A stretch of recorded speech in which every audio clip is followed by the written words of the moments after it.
Dear students and dear friends, स्वागत है अपने चैनल पॉलिटिकल साइंस एसबीएम में। मैं विकास। प्यारे साथियों, उम्मीद है कि आपकी बीपीएससी पीजीटी पॉलिटिकल साइंस की तैयारी पूरे जोश और होश के साथ चल रही होगी और अब आप अपनी क्षमता के अनुसार जितनी क्षमता है उससे कहीं अधिक तैयारी में लगे हैं, क्योंकि ये बहुत ही मतलब कि आपके लिए सुनहरा अवसर है। क्योंकि जो टीआरई 1 टीआरई 2 में हो गया है और फिर एक और मौका, फिर नहीं तो अगस्त में फिर मौका है, लेकिन ज़्यादा समय का इंतजार क्यों करना, जितना पहले आपका सिलेक्शन हो उतना ही अच्छा है। और एक और चीज़, जो एस्टेट की तैयारी लोग कर रहे हैं उनके लिए भी खुशखबरी है, क्योंकि परीक्षा लगभग 23 फरवरी को आपकी प्रस्तावित है, जो कि ऑनलाइन मोड में होगी। तो आप भी एस्टेट की परीक्षा की तैयारी कीजिए और साथ ही जब पीजीटी पॉलिटिकल साइंस बीपीएससी के लिए तैयारी करेंगे तो स्वाभाविक है कि एस्टेट की परीक्षा भी आपकी तैयारी हो जाएगी। तो आप अभी से बीपीएससी के लिए लगे रहिए, आपका एस्टेट क्वालिफाई हो जाएगा। और ज़्यादा एस्टेट के लेकर आप हाइपर हो, क्योंकि उसके प्रश्न जो है बेहद आसान पूछे जाते हैं। तो आप नहीं भी पढ़ेंगे तभी, लेकिन बीपीएससी के लिए तैयारी है। और चलिए, हाँ, ज़्यादा समय मैं जाना करूँ आपका, क्योंकि मुझे पता है कि आपका जो समय है बेहद कीमती है। तो आइए आज हम लोग इसी पीजीटी पॉलिटिकल साइंस का एक जो क्वेश्चन पेपर है, जो उस पॉलिटिकल साइंस का, इसको हम लोग सॉल्व करते हैं। और ये पॉलिटिकल साइंस का जो क्वेश्चन पेपर है आपके बीपीएससी के हिसाब से बेहद महत्वपूर्ण है, क्योंकि ये क्वेश्चन सेट जो है एकदम उसी के लेवल का है। इसमें हम लोग सॉल्व करेंगे। तो आइए सॉल्व करते हैं। आगे बढ़ने से पहले वही आपसे पुराना एक हिस्सा पिटा रिक्वेस्ट है, करना पड़ता है, क्योंकि भाई घोड़ा घास से दोस्ती करे तो कैसे काम चले। प्लीज़ आप चैनल को सब्सक्राइब कीजिए, साथ ही चैनल जो भी वीडियो हो आप ज़रूर लाइक करें और साथ ही अपने दोस्तों में अधिक से अधिक शेयर करें। और प्लीज़ चैनल को सपोर्ट करने के लिए चैनल को ज्वाइन भी कीजिए, मेंबरशिप भी ले सकते हैं। और किसी प्रकार का कोई डाउट है पॉलिटिकल साइंस से रिलेटेड तो आप कमेंट बॉक्स में कमेंट कर सकते हैं। तो ये पहला क्वेश्चन देखते हैं, और ये हिंदी और इंग्लिश दोनों में है, तो आपको जो सही लगे वो ठीक है आपके हिसाब से। तो पहला क्वेश्चन है, किसने कहा जब लोग दरिद्र होते हैं तो लालची हो जाते हैं, और जब वो लालची होते हैं तो असंतुष्ट हो जाते हैं, और संतुष्ट होने पर वे स्वेच्छा से शत्रु के पक्ष में चले जाते हैं और अपने स्वामी को नष्ट कर देते हैं। ये कथन किसका है? और देखिए कितनी बड़ी बात है, ये किसने कहा? तो ये जो बात है किसके द्वारा कहा गया? ये जो कौटिल्य है उनके द्वारा कहा गया। और इन्होंने जो अर्थशास्त्र पुस्तक की रचना की, जो कि चंद्रगुप्त मौर्य के प्रधान सेवक हुए या प्रधानमंत्री हुए या उनकी कैबिनेट के मुखिया हुए। तो ये कौटिल्य के द्वारा लिखे गए या कौटिल्य के द्वारा उदित कथन है। क्वेश्चन नंबर 2, निम्नलिखित में से किसने दल विहीन प्रजातंत्र के विचार प्रतिपादित या विचार दिया? जो पार्टीलेस डेमोक्रेसी की बात करने वाले कौन है? बेहद आसान सा प्रश्न है और जाना माना, ये पिछली बार भी पूछा जा चुका है। तो ये जेपी है, Jayaprakash Narayan. Question number 3, Ramakrishna mission की स्थापना किसके द्वारा की गई? तो रामकृष्ण मिशन की स्थापना जो है स्वामी विवेकानंद के द्वारा की गई। क्वेश्चन नंबर 4, निम्नलिखित में से किसने सर्वप्रथम राजनीतिक अर्थतंत्र को स्वतंत्र विषय बनाया? अर्थतंत्र को स्वतंत्र विषय बनाया, ये तो क्वेश्चन नंबर जो कौटिल्य है, ऑप्शन सी राइट आंसर होगा इसका। प्रश्न देखिए वही है, लेकिन भाषा घुमा दिया, कई लोग कंफ्यूज हो जाएंगे इसमें।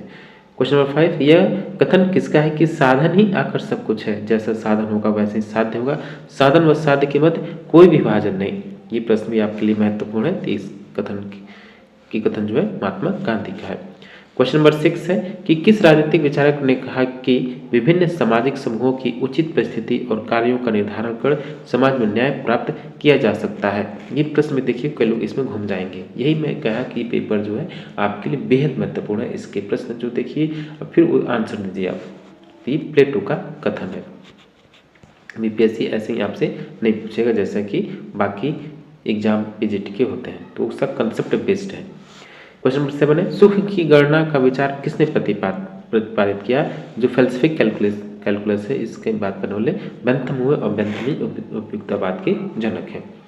क्वेश्चन नंबर 8, निम्नलिखित में से किसने स्वतंत्रता को नियंत्रण से मुक्ति के रूप में देखा? नियंत्रणों या बंधनों की अभाव, यही बात है कि बंधनों के अभाव भी कह सकते हैं इसको, लेकिन नियंत्रणों से मुक्ति के रूप में देखा। भाषा बदल गया, आप कंफ्यूज हो जाएंगे। क्वेश्चन नंबर 8 का answer option D, John Stuart Mill यानी जीएस मिल।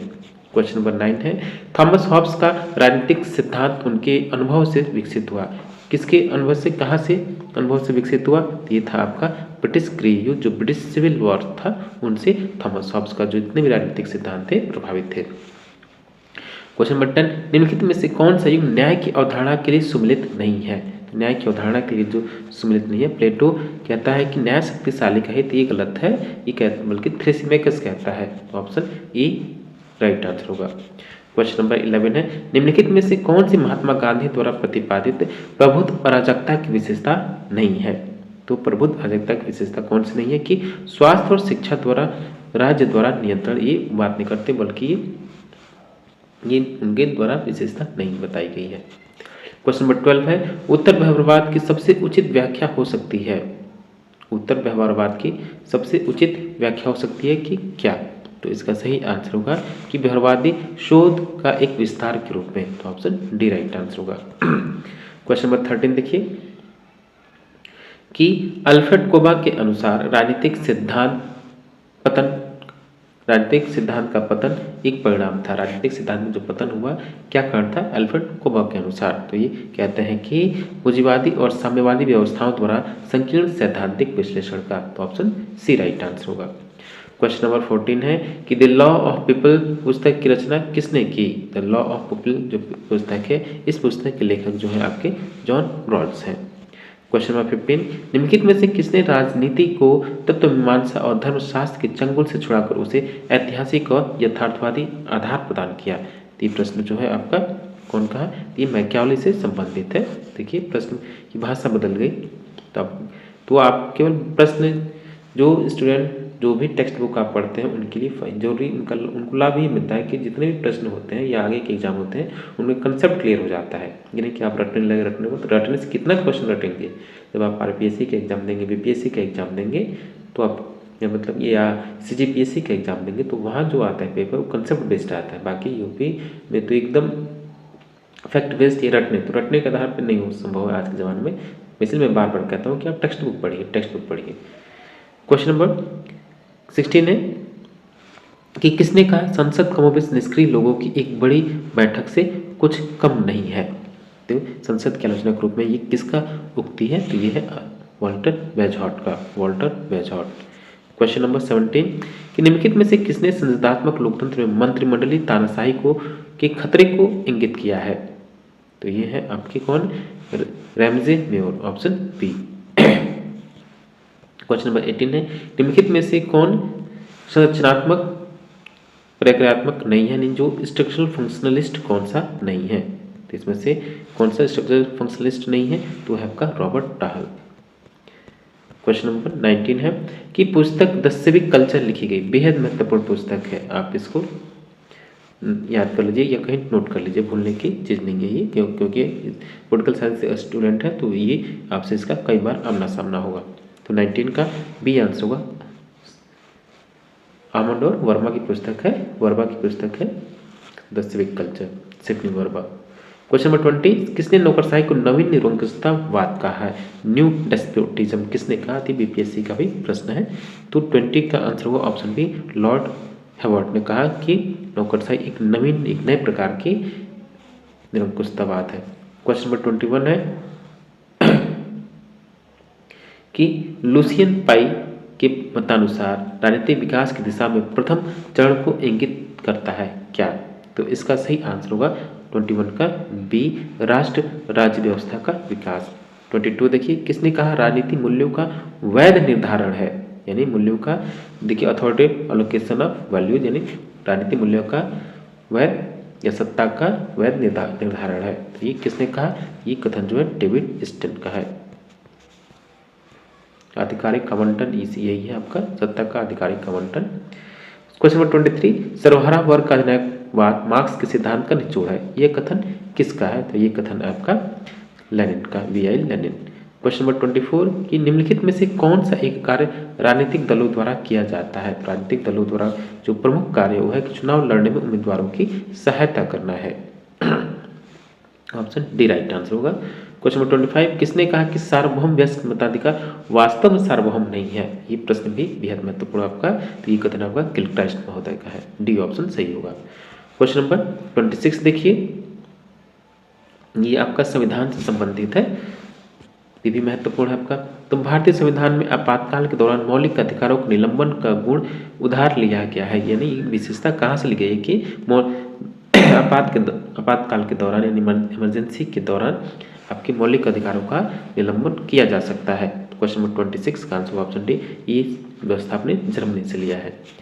क्वेश्चन नंबर 27 है कि 1833 का चार्टर अधिनियम ब्रिटिश समाज में कई सामाजिक राजनीतिक परिवर्तनों के बाद अस्तित्व में आया।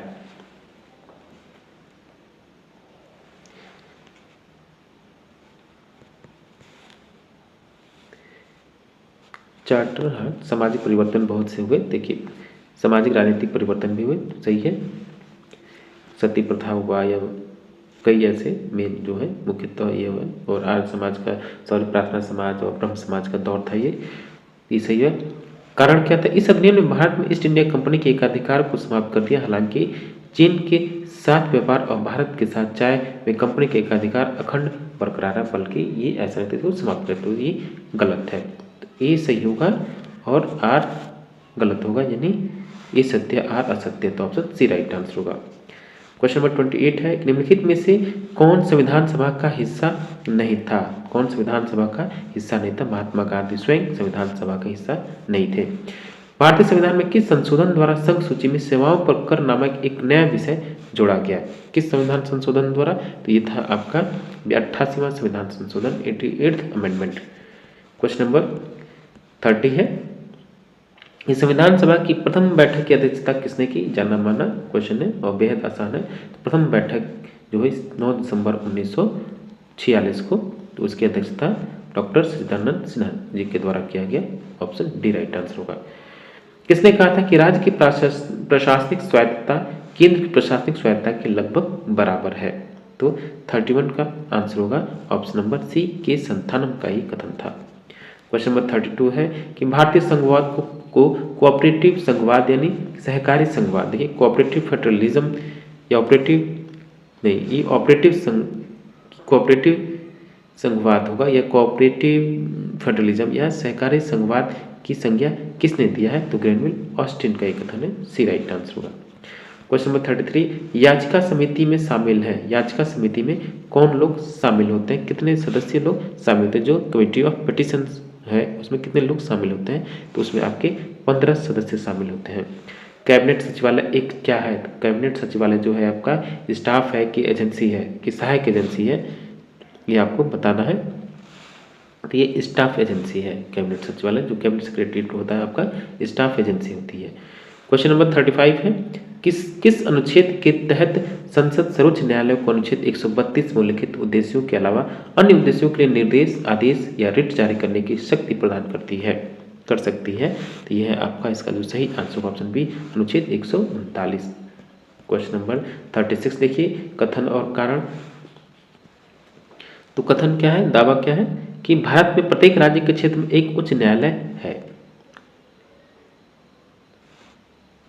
ऐसा नहीं है, कई ऐसे हैं कि जो अंडमान निकोबार हुआ चाहे कई केंद्र शासित प्रदेश, उनके न्यायालय कई वो मर्ज्ड हैं, तो ऐसा प्रत्येक प्रांत के लिए, प्रत्येक क्षेत्र राज्य क्षेत्र के लिए नहीं है। तो कथन ये गलत है, दावा एक गलत है। संविधान प्रत्येक राज्य में एक उच्च न्यायालय का प्रावधान करता है, ये ऐसा सही है। तो ये असत्य और सत्य, डी राइट आंसर होगा। क्वेश्चन नंबर 37, केंद्र और राज्यों के बीच विवादों के निर्णय करने की भारत के सर्वोच्च न्यायालय की शक्ति निम्नलिखित आती है?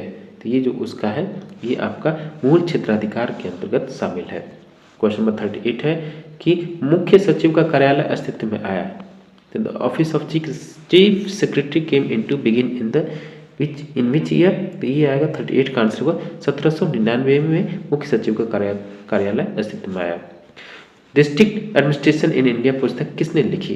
भारत में जिला प्रशासन की पुस्तक है, किसने लिखी? ये पुस्तक है एस खेड़ा की। क्वेश्चन नंबर 40 है, स्थानीय निकाय लोकपाल के गठन की सिफारिश किसके द्वारा की गई थी? तो ये किसके द्वारा की गई थी स्थानीय निकाय लोकपाल के गठन के बाद? तो ये था आपका जो द्वितीय प्रशासनिक, नहीं ये तो आपका 40 जो द्वितीय ARC मतलब एडमिनिस्ट्रेटिव रिफॉर्म कमीशन, जो द्वितीय प्रशासनिक सुधार आयोग है, उसके द्वारा सिफारिश की गई थी। तो बी राइट आंसर होगा। क्वेश्चन नंबर 41, फिर से दोस्तों हम आपको बताते हैं ये जो पेपर है आपके लिए बेहद महत्वपूर्ण है। जो भी लोग BPSC या जो DSSP पीजीटी पॉलिटिकल साइंस की तैयारी कर रहे हैं उनके लिए बेहद महत्वपूर्ण है। ऐसे प्रश्न हम लोग लगातार ला रहे हैं जिससे आपको प्रैक्टिस करने से लाभ। देखिए आप किताब तो पढ़ ही रहे हैं, तमाम प्रैक्टिस सेट सॉल्व कर रहे हैं, लेकिन हमारे द्वारा ये प्रयास किया जा रहा है कि आपको कंटेंट अवेलेबल कराया जाए जो ताकि आपके लिए बेहद लाभकारी हो। तो ऐसे अगर आपने पढ़ा हुआ तो अगर ये सॉल्व करेंगे ज़्यादा समय नहीं लगेगा आपका, तो आपको लाभ होगा। और एक बार देखेंगे तो जरूर आपको एहसास होगा कि ये आपके लिए लाभकारी है। Question number 41, the zero basic approach to government budget, ये पुस्तक किसने लिखी है? तो ये पुस्तक जो लिखी गई है वो पीटर पायर के द्वारा लिखी गई है। क्वेश्चन नंबर 42 है, 2017 में निम्नलिखित की सिफारिश पर रेलवे बजट का आम बजट में विलय कर दिया गया। ये प्रश्न एक अपने आप में महत्वपूर्ण है कि रेलवे बजट और आम बजट को कब क्या मतलब विलय कर दिया गया दोनों को एक में, तो 2017 से, लेकिन किस समिति की सिफारिश पे किया गया? तो ये है विवेक देबरॉय समिति के आधार पर। क्वेश्चन नंबर 43, जीएसटी व्यवस्था लागू करने वाला पहला देश कौन सा था? तो जीएसटी की व्यवस्था लागू करने वाला जो पहला देश हुआ वो हुआ आपका फ्रांस, सी राइट आंसर होगा। क्वेश्चन नंबर 44, कि किसने कहा था कि लोक प्रशासन नीति निष्पादन भी है और नीति कार्यान्वयन भी है? यानी public administration is policy execution and also policy implementation, who said? तो इसका सही आंसर होगा वो है आपका James Fesler, option C. Question number 45 है, the intellectuals crisis in American public administration पुस्तक किसके द्वारा लिखी गई है? तो ये पुस्तक जो लिखी गई है विंसेंट ऑस्ट्रम के द्वारा लिखी गई है। क्वेश्चन नंबर 46 है कि ग्रेगोनास फार्मूला किससे संबंधित है? तो जो ग्रेगोनास फार्मूला है ये बेहद महत्वपूर्ण है, इसे प्रश्न बार बार आता है, नेट में भी आता है, इसमें भी पीजीटी के एग्जाम में आता है, आप चाहे तो देख लीजिएगा प्रीवियस ईयर पेपर। तो इसका एक बार नियंत्रण का दायरा यानी स्पैन ऑफ कंट्रोल जो है ग्रेगोनास फार्मूला से संबंधित है। क्वेश्चन नंबर 47 कि स्कैनिंग मॉडल निम्नलिखित में से संबंधित है किससे? द मिक्स्ड स्कैनिंग मॉडल यानी मिश्रित स्कैनिंग मॉडल किससे संबंधित है? तो यह आपका निर्णय लेना यानी डिसीजन मेकिंग से संबंधित है। क्वेश्चन नंबर 48 है, हेलिबरी स्कूल ऑफ ट्रेनिंग किससे संबंधित है? हेलिबरी स्कूल ऑफ ट्रेनिंग जो है वो है आपका भारतीय सिविल सेवा से संबंधित है। क्वेश्चन नंबर 49 है, निम्नलिखित में से कौन सा किसी कानून या अधिनियम द्वारा नहीं बनाया गया है? कौन सा इसमें से कानून या किसी अधिनियम के द्वारा नहीं बनाया गया है? तो है आपका ये विभागीय उपक्रम डिपार्टमेंटल अंडरटेकिंग। क्वेश्चन नंबर 50 है कि लोक सेवा आयोग किसका एक उदाहरण है? तो लोक सेवा जो आयोग है वो आपका सहायक एजेंसी ऑक्सिलरी एजेंसी का उदाहरण है। क्वेश्चन नंबर 51 है और ये इस पेपर का पार्ट सी है कि अंतर्राष्ट्रीय संबंध में निम्नलिखित में से कौन सा आदर्शवाद की विशेषता है? तो अंतर्राष्ट्रीय संबंध में कौन सा आदर्शवाद की विशेषता है ये पूछ रहा आपसे। तो ये होगा आपका उपरोक्त सभी की संस्थावाद भी है, अंतर्राष्ट्रीय विधि भी और संयुक्त सुरक्षा भी है, तो ऑप्शन डी राइट आंसर होगा। क्वेश्चन नंबर 52, भारत में गुट निरपेक्ष आंदोलन का शिखर सम्मेलन कब आयोजित हुआ था? ये भी प्रश्न बेहद महत्वपूर्ण है। तो भारत में जो नाम है या नॉन अलाइनमेंट मूवमेंट है उसका शिखर सम्मेलन कब हुआ आयोजित हुआ? तो 1983 में आयोजित हुआ जब श्रीमती इंदिरा गांधी प्रधानमंत्री हुई थी। क्वेश्चन नंबर 53 है कि भारत के किस पड़ोसी देश में संवैधानिक राजतंत्र है? तो किस पड़ोसी देश में भारत के किस पड़ोसी में संवैधानिक राजतंत्र है? तो है आपका कोई नहीं, अब तो यहाँ राजतंत्र नहीं समाप्त हो गया, गणतंत्र हो गया नेपाल में, लेकिन पहले था अब नहीं है, तो डी हुआ कोई नहीं।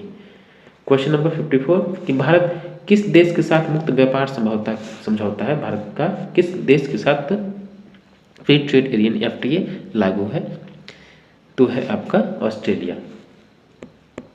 क्वेश्चन नंबर 55 कि भारत ने किस देश के साथ वर्ष 2007 में अपनी द्विपक्षीय संधि पर फिर से बातचीत की है? तो है आपका कौन? Bhutan. Question number 56 the Indian way है, इंडिया नहीं है, the Indian way strategies for an uncertain world, ये पुस्तक किसकी है? इस पुस्तक के लेखक कौन है? तो इस पुस्तक के जो लेखक हुए S जयशंकर है। क्वेश्चन नंबर 57 देखिए कि G20 के बारे में लिखित में से कौन सा कथन सही है? तो इसमें से जो G20 के बारे में सही कथन है वो है आपका कि G20 की स्थापना 2008 में हुई? बिल्कुल नहीं। इनमें 20 सदस्य नहीं, अब 21 है, गलत है। तो ए और बी दोनों सही नहीं, तो डी राइट आंसर होगा। क्वेश्चन नंबर 58 है, निम्नलिखित में से कौन सा वैश्विक शासन का निकाय है? तो वैश्विक शासन यानी बॉडी ऑफ ग्लोबल गवर्नेंस की संस्था या निकाय कौन सा इसमें से? तो इसका सही आंसर होगा ऑप्शन डी, संयुक्त राष्ट्र, विश्व व्यापार, अफ्रीकी संघ, तीनों है, तो ऑप्शन डी होगा right answer. Question number 59, smart power की अवधारणा से किसका संबंधित है? तो स्मार्ट पावर की अवधारणा से किसका संबंध है? तो 59 का आंसर होगा ऑप्शन ए, जोसेफ नाई जूनियर। ये सॉफ्ट पावर की बात करते हैं, जोसेफ नाई जूनियर। क्वेश्चन नंबर 60 कि संयुक्त राष्ट्र चार्टर का अध्याय 6 का संबंध किससे है? तो जो छठा, जितने भी यूनाइटेड नेशन के एक दो अनुच्छेद और चार्टर, ये आप याद कर लीजिएगा, जो मेन है वो याद कर लीजिए, पूछता है। तो 60 का आंसर ऑप्शन ए, विवादों का शांतिपूर्ण समाधान। क्वेश्चन नंबर 61 कि किसने बहुपक्षवाद को गुणात्मक शब्दों में परिभाषित किया है? तो बहुपक्षवाद को गुणात्मक शब्दों में परिभाषित करने का जो श्रेय है वो है रग्गी को, जॉन जी रग्गी बोलते हैं इनको। सार्क यानी दक्षिण के बारे में क्या सच है? तो 62 का सही आंसर होगा ऑप्शन डी कि गुलाम सरवर दक्षिण के महासचिव हैं। Ghulam Sarwar is the secretary general of SAARC. Question number 63 परमाणु अप्रसार संधि किस वर्ष प्रभाव में आई? तो 63 का आंसर होगा 1970, बी ऑप्शन सही होगा। क्वेश्चन नंबर 64 कि मित्रता और सहयोग की संधि यानी TAC किससे संबंध रखती है? मित्रता और सहयोग की जो संधि है वो आपके आसियान से संबंधित रखती है। क्वेश्चन नंबर 65 है, निम्नलिखित में से कौन सा यथार्थवाद की विशेषता है? तो यथार्थवाद की विशेषता कौन सी है इसमें से? तो इसका जो सही आंसर होगा कि सुरक्षा दुविधा, जो सिक्योरिटी डायलेमा उससे संबंधित है। क्वेश्चन नंबर 66 जलवायु परिवर्तन पर पेरिस समझौता कहाँ अपनाया गया? जलवायु परिवर्तन पर जो पेरिस कॉन्फ्रेंस है या जो समझौता है वो कहाँ अपनाया गया? तो अपनाया गया आपका COP21 में। Question number 67 the 20 years crisis बेहद महत्वपूर्ण पुस्तक है। इसकी पुस्तक किसकी आलोचना है? तो ये आदर्शवाद की रचना है और ईएचकार की पुस्तक है। क्वेश्चन नंबर 68 किस शक्ति के प्रबंधन की प्रणाली के रूप में सामूहिक सुरक्षा को किसने समझा है? तो 68 का आंसर होगा C, NSL cloud, option C right answer होगा। क्वेश्चन नंबर 69 है कराची समझौता किससे संबंधित है? तो कराची समझौता जो है वो आपका कश्मीर में संघर्ष विराम की स्थापना से, जो establishment of cease fire line in Kashmir, option A right answer होगा। क्वेश्चन नंबर 70 है कि ट्रूमैन सिद्धांत विशेष रूप से किसके लिए था? ये प्रश्न भी बेहद महत्वपूर्ण है। तो जो ट्रूमैन सिद्धांत है वो आपका तुर्की, ग्रीस और ईरान से संबंधित था। क्वेश्चन नंबर 71 भेड़िया योद्धा यानी जो वुल्फ वॉरियर की कूटनीति का संबंध किससे है? तो ये है डग जाओपिंग। ये प्रश्न देखिए आया था PPSC में, जो कि गलत हुआ था मेरे से, तो ऑप्शन ए राइट आंसर होगा। 71 का जो आंसर होगा, सॉरी देखिए मैं गलत बोल दिया, जो वुल्फ वॉरियर है वो शी जिनपिंग की कूटनीति का संबंध है, शी जिनपिंग से वुल्फ वॉरियर का। क्वेश्चन नंबर 72 कि कौन सा सिद्धांत अंतर्राष्ट्रीय संबंधों में मानव स्वभाव को प्राथमिकता देता है? तो अंतर्राष्ट्रीय संबंधों में मानव स्वभाव को प्राथमिकता देने वाला जो सिद्धांत है वो यथार्थवाद है, और इसके जो सबसे पहले जो प्रभावी प्रणेता है वो ये कौन है? हैंस जे मर्गेंथाउ। क्वेश्चन नंबर 73 है कथन और कारण। कथन देखिए कि भारत का परमाणु प्रतिरोध विश्वसनीय न्यूनतम प्रतिरोध पर आधारित है। ये कथन आपका सही है। कारण क्या है? कथन दो कि भारत का परमाणु प्रतिरोध युद्ध जीतने के लिए गलत है। पहला सही होगा, केवल ए सत्य है बस। क्वेश्चन नंबर 74 कथन पहला कि भारत आसियान का एक सदस्य है। तो भाई गलत है, आसियान का सदस्य नहीं है। भारत न्यूक्लियर सप्लाई ग्रुप का भी सदस्य बिल्कुल नहीं, गलत नहीं है। NSG का भी सदस्य नहीं है। कथन एक और दोनों गलत है, तो ऑप्शन डी राइट आंसर होगा। और इसका जो लास्ट क्वेश्चन है 75 की मास्ट्रिक्ट संधि, जो Maastricht treaty is related to European Union कथन एक है और ब्राज़ील यानी नाम का एक सदस्य है, तो केवल कथन एक सही होगा, ब्राज़ील नाम का सदस्य नहीं है। तो ऑप्शन ए की मॉन्स्ट्रियस संधि, जो मॉन्स्ट्रियस ट्रीटी है या मॉन्स्ट्रियस जो संधि है यूरोपीय संघ से संबंधित है, तो केवल ए राइट आंसर होगा, ऑप्शन ए। तो डियर स्टूडेंट्स, ये था एक आपका बीपीएससी पीजीटी पॉलिटिकल साइंस के लिए एक बेहद महत्वपूर्ण अनसॉल्व पेपर पॉलिटिकल साइंस का, जो कि किसी भी एग्जाम के बेस हुआ था। तो हमने सोचा कि ये आपके लिए लाभकारी होगा, क्योंकि क्वेश्चन आपके लगभग मैच है। आप प्रैक्टिस करें, लगातार तैयारी करें, तो ऐसे आपको एक बार देख लेना चाहिए। मेरा ये कहना था, आप इस वीडियो को देखिए, ज़रूर आपको लाभ मिलेगा। और आगे भी हम लोग आपके लिए प्रयासरत हैं कि हम लोग अपना आपको बेटर दे सकें, और आप एकदम पॉजिटिव के साथ, पेशेंस के साथ आप अपनी तैयारी में लगिए, कोई नेगेटिविटी का ख्याल मत लाइए। थैंक यू फॉर वॉचिंग, मिलते हैं आपसे नेक्स्ट वीडियो में। और हाँ, प्लीज़ आप चैनल को, अगर आप पहली बार वीडियो देख रहे हैं, तो प्लीज़ आप चैनल को जरूर सब्सक्राइब करो, साथ ही वीडियो को लाइक करना ना भूलें। थैंक यू फॉर वॉचिंग, मिलते हैं आपसे नेक्स्ट वीडियो में।